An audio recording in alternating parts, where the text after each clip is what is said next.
नमस्कार मंडळी, new kitchen 3 star चॅनलमध्ये आपलं सर्वांचं स्वागत आहे। पितृ पंधरवडा ह्या पंधरवाड्यामध्ये पूर्वजाच्या स्मरणार्थ आपण अन्नदान करतो आणि अन्नदान हे आपल्या नातेवाईक मित्रमंडळी या लोकांना एका दिवशी बोलावून घेऊन जेवण करतो। चला तर मग आपण आपल्या रेसिपीला सुरुवात करूया। मी आज एकाच वाटणामध्ये ज्या काही भाज्या लागतात पितृपक्षामध्ये त्या भाज्या करत आहे। आता मी हे हिरव्या मिरच्या आणि खोबरं घेतलेलं आहे, हे थोडं भाजून घेते। थोडंसं यांना भाजून घ्यायचं। अशा पद्धतीने हे पूर्ण भाजून घ्यायचं। याला थोडं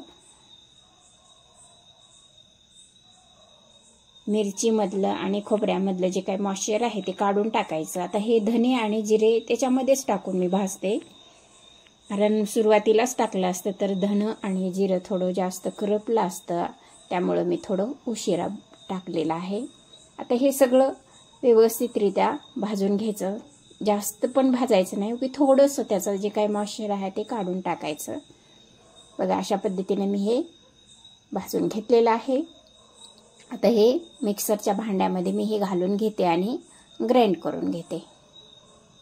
अशा पद्धतीने हे ग्राइंड करून घ्यायचं।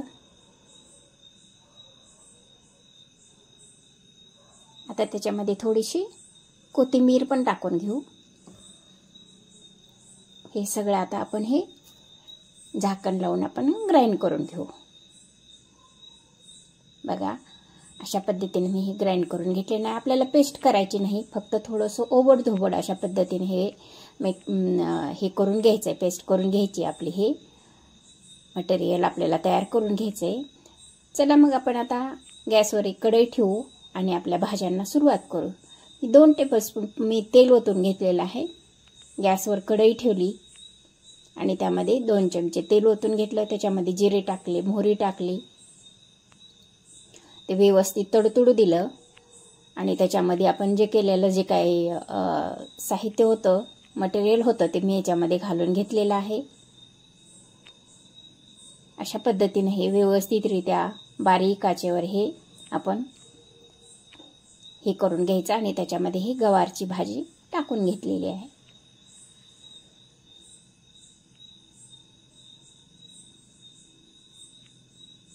बघा हे भाजी अशा पद्धतीने टाकून दिलेली। त्याच्यामध्ये हळद टाकू आता थोडीशी आणि लाल तिखट, मीठ वगैरे टाकून घेऊ।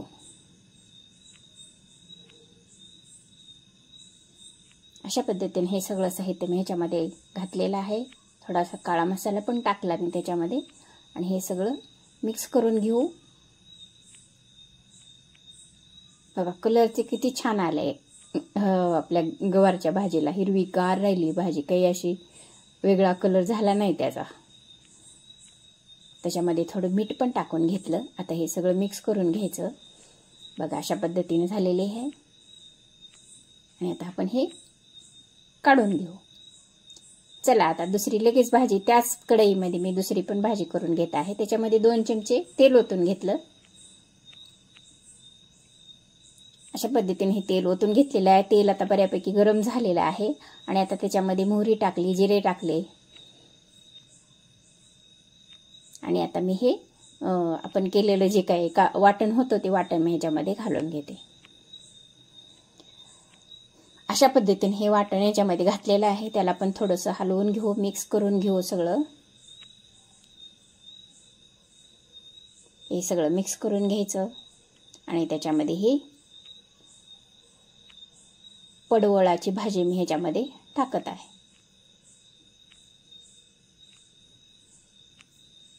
बघा हे भाजी ह्याच्यामध्ये टाकलेली आहे आणि आता हे पण मिक्स करून घ्यायची।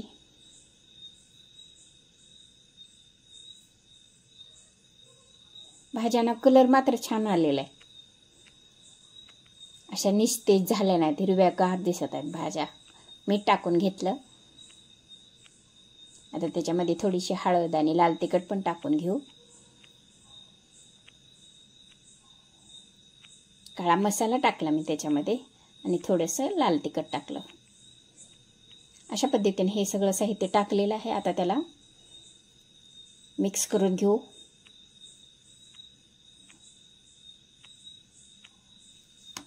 अशा पद्धतीने ही भाजी झालेली आहे. झाकून घेतलं, वाफळून घेतलं, आता काढून घेतली. आता नंतरची भाजी तयार करू आपण. त्याच्यामध्ये कढईमध्ये 2 चमचे तेल ओतलं.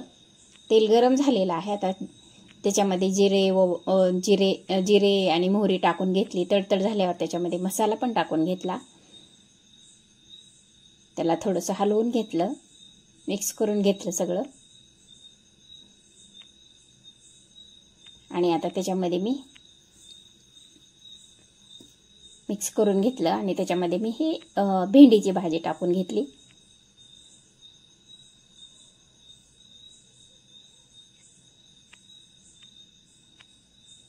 भेंडीची भाजी मी हलवून घेतलेली आहे. त्याच्यामध्ये लाल तिखट, हळद, मीठ वगैरे टाकून घ्यायचं आणि हे सगळं मिक्स करून घ्यायचं.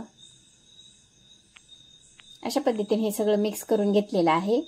बघा, त्याच्यावर थोडंसं झाकण घालून घेऊ. आता ते व्यवस्थित वाफवलेली भाजी, झाकण काढून घेतलं.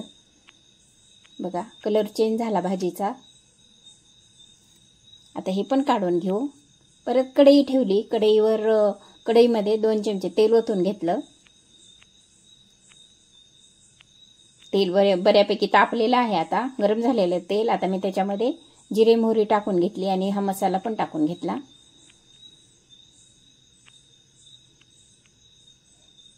आता हे सगळं मिक्स करून घेऊ.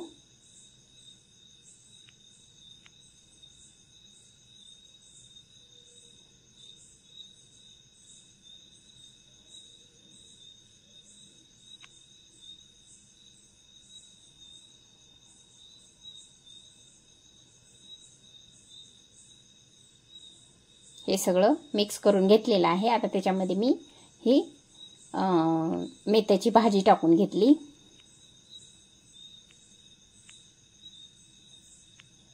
त्याला पण थोडंसं हलवून घेऊ, मिक्स करून घेऊ.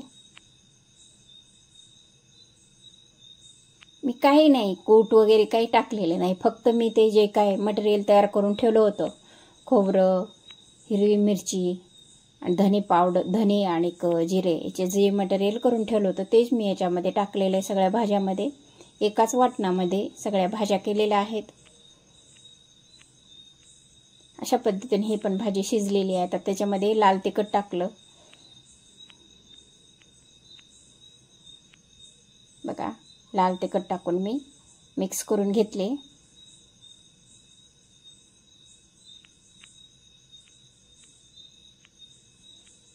अशा पद्धतीने ही भाजी शिजत आलेली आहे. मी आता त्याच्यामध्ये मीठ पण टाकून घेतलं. मीठ राहिलं होतं टाकायचं. बघा, हे मिक्स करून घेतलं. ह्या सगळं इन्ग्रेडियंट ह्याच्यामध्ये टाकून घेतले आणि आता हे सगळं मिक्स करून घ्यायचं. अशा पद्धतीने हे सगळं मिक्स करून घेतलेलं आहे.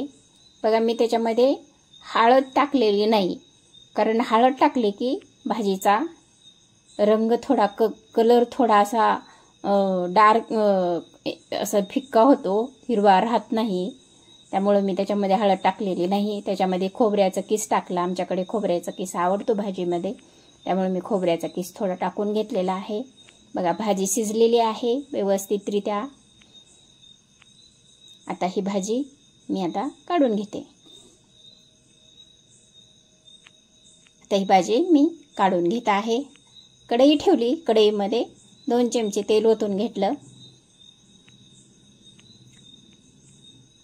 तेल बऱ्यापैकी तापलेलं आहे. आता बऱ्यापैकी तेल तापलेलं आहे, गरम झालेलं आहे. आणि आता मी त्याच्यामध्ये जिरे मोहरी टाकून घेतली. जिरे मोहरी मी त्याच्यामध्ये घालून घेतली. मोहरी बऱ्यापैकी तडतडलेली आहे आता. आणि आता मी त्याच्यामध्ये केलेलं जे वाटण होतं ते टाकून घेतलं आणि त्याच्यामध्ये हा भोपळा, आपण जे म्हणतो ना देवडांगर म्हणतो भोपळा, हा भोपळा मी ह्याच्यामध्ये टाकून घेतलेला आहे. बघा, ह्या भोपळ्याचं नाव देवडांगर असं म्हणलं जातं आमच्याकडे. तुमच्याकडे काय म्हणतात ते तुम्ही मला कॉमेंट करून सांगा. अशा पद्धतीने हे मिक्स करून घेतलं सगळं ह्याच्यामध्ये.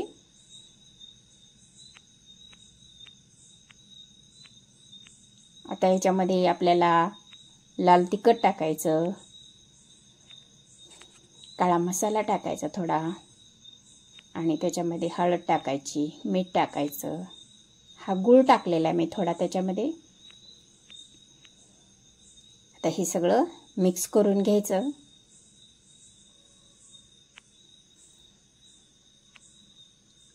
आणि त्याच्यामध्ये हे चिंचेचा कोळ टाकायचा थोडा. बघा अशा पद्धतीने हे टाकून घ्यायचं, सगळं मिक्स करून घ्यायचं. बघा कलर तर किती छान दिसतंय. मीठ टाकून घेतलं, मीठ राहिलं होतं, मीठ टाकून घेतलं. अशा पद्धतीने हे सगळं मिक्स करून घेतलेलं आहे. सगळं इन्ग्रेडियंट टाकून मिक्स करून घेतलेलं आहे आता ह्याच्यामध्ये. आणि आता त्याला थोडं आपल्याला झाकण घालून घेतलं. आणि आता बघा अशा पद्धतीने हे भाजी झालेली आहे. आता ते पण भाजी काढून घेऊ. आता कढई ठेवली, कढईमध्ये 2 चमचे तेल ओतून घेतलं, जिरे मोहरी टाकून दिली, केलेलं वाटण पण त्याच्यामध्ये. आता हे तेल बऱ्यापैकी तापलेलं आहे, मोहरी तडतडलेली आहे. बघा अशा पद्धतीनं आता केलेलं वाटण मी त्याच्यामध्ये घालून घेतलं. आता ह्या वाटण घातल्यानंतर पण थोडं त्याला असं मिक्स करून घेऊ. आता त्याच्यामध्ये लगेच मी हळद पण टाकून घेतली, लाल तिखट टाकलं, आणि हे बटाट्याचे काप मी ह्याच्यामध्ये घालून घेतलेले आहेत. बघा आपली झाली बटाट्याची भाजी पण झालेली आहे. बघा कलर तर किती छान आला भाजीला. अशा पद्धतीने ही भाजी आम्ही करून घेतलेल्या आहेत.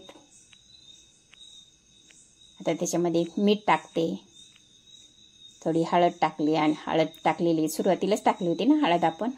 मीठ टाकून घेतलं आणि आता त्याच्यावर थोडंसं हे झाकण ठेवून घेऊ. बघा भाजी वाफवलेली आहे, झाकण काढून घेतलं, हलवून घेऊ त्याला थोडं. बघा अशा पद्धतीने ही आपली भाजी झालेली आहे. आणि आता ही भाजी पण आपण काढून घेऊ. गॅसवर कढई ठेवली, कढईमध्ये मी 2 चमचे तूप घालून घेतलं. 2 चमचे मी तूप घालून घेतलेलं आहे. आपलं घरी केलेलं तूप हे मी याच्यामध्ये घालून घेतलेलं आहे. आणि मी हे काजू, किशमिश, पिस्ता वगैरे हे जे काय इन्ग्रेडियंट आहेत मी हे काप करून ठेवले होते, हे तुपामध्ये मी भाजून घेत आहे. कारण आपण जर हे जर ड्रायफ्रूट आपण तुपामध्ये भाजून घेतले तर आपण खाताना फार खमंग लागतात, त्यामुळे आपण तुपात भाजून घ्यायचे. काढून घेऊ. आता त्याच कढईमध्ये मी हे तांदूळ हे पाववाटी तांदूळ घेतले. अर्धा लिटर दुधाला पाववाटी तांदूळ घेतलेला आहे. तांदूळ स्वच्छ धुवून घेतलं आणि त्याच्यातलं पाणी काढून घेतलं, आणि ह्या तुपाच्या कढईमध्ये मी हे तांदूळ ह्या तुपामध्येच भाजत आहे. हे तांदूळ आपण खमंग असं कलर चेंज होईपर्यंत आपण भाजायचं. हे तांदूळ थोडंसं गुळदाव म्हणतो ना आपण, बदामी कलर येईपर्यंत हे तांदूळ थोडं भाजून घ्यायचं. खमंग वास येईपर्यंत हे तांदूळ भाजून घेतलेलं आहे. आता मिक्सरचं भांडं घेतलं. मिक्सरच्या भांड्यामध्ये हे काजू आणि बदाम मी 1-2 तास पाण्यामध्ये भिजवून घातले होते. मी बदामावरचं कव्हर काढून घेतलेलं आहे. आता हे तोडून बघितलं चांगले आहेत का ते, आणि त्याच्यामध्ये मी हे तांदूळ जे आपण कढईमध्ये भाजून घेतले होते, हे तांदूळ मी ह्या मिक्सरच्या भांड्यामध्ये आता काढून घेते. अशा पद्धतीने ह्या तुपामध्ये भाजलेले तांदूळ पण ह्या मिक्सरच्या भांड्यामध्ये काढून घेतले. अशा पद्धतीने हे सगळे तांदूळ ह्याच्यामध्ये काढून घेतलेले आहेत. आता त्यामध्ये मी लगेच हे विलायची पण टाकून घेते, कारण तांदळाबरोबर विलायची पण व्यवस्थित ग्राइंड होईल. असं ह्या पद्धतीने काढून घेतलं. कढई ठेवली. कढईमध्ये तूप होतं ते तशीच तुपाची कढई मी गॅसवर ठेवली, आणि त्याच्यामध्ये एक अर्धा लिटर दूध मी घालून घेतलेलं आहे. बघा अर्धा लिटर दूध घेतलेलं आहे. अर्धा लिटर दुधाला मी जवळपास पाव वाटी तांदूळ घेतलं होतं. पाव वाटी तांदूळ घेतलं, आणि हे आता व्यवस्थितरित्या सारखं हलवत राहून हे दूध आपण हे करून घ्यायचं. आता मी त्याच्यामध्ये जवळपास 2 चमचे तूप टाकून घेतलं. तुपामुळे आपल्याला ह्या दूध खिरीची चव अगदी अफलातून लागते, खमंग लागते, चविष्ट लागते. त्यामुळं आपण त्या दुधामध्ये 2 चमचे तूप टाकून घेतलेलं आहे. आता बऱ्यापैकी शिजलेला आहे.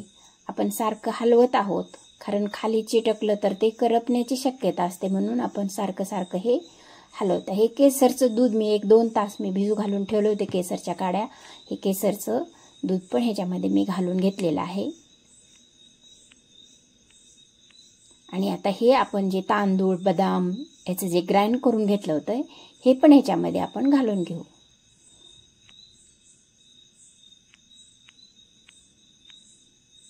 बघा, अशा पद्धतीने हे सारखं हलवत आपण हे सगळं मिक्स करून घ्यायचं.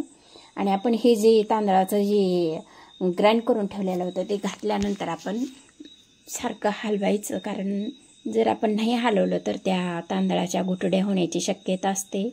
दूध खिरीचा जो कन्सिस्टन्सी आहे ते बदलते, त्यामुळं आपण सारखं हलवून त्याची जे गुठळ्या वगैरे आहेत ते एकजीव करून घ्यायच्या. अशा पद्धतीने मी हे ग्राइंड केलेलं जी काही पेस्ट होती ती मी ह्याच्यामध्ये टाकून घेतलेली आहे. आता मी बऱ्यापैकी हलवून घेतलेलं आहे. बघा, अशा पद्धतीनं. आणि आता आपण हे तुपातून काढलेले जे काही ड्रायफ्रूट होते, बघा, तुपामध्ये घालून ठेवल्यामुळं तूप आकसून घेतलं त्यांना. आता मी हे चमच्यानं ह्याच्यामध्ये काढून घेत आहे. आणि हे सगळे ड्रायफ्रूट मी ह्याच्यामध्ये घालून घेतलेले आहेत. बघा,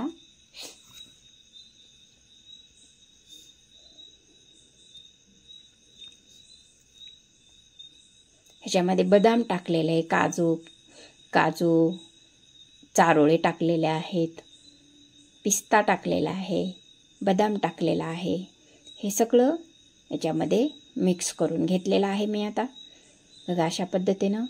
आणि अर्ध्या लिटरला 1 पाव वाटी साखर टाकलेली आहे,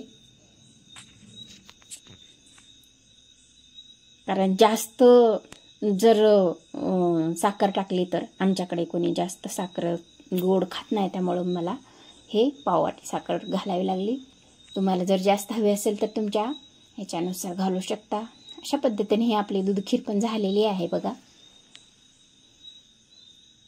कलर सुद्धा किती छान आलेला आहे.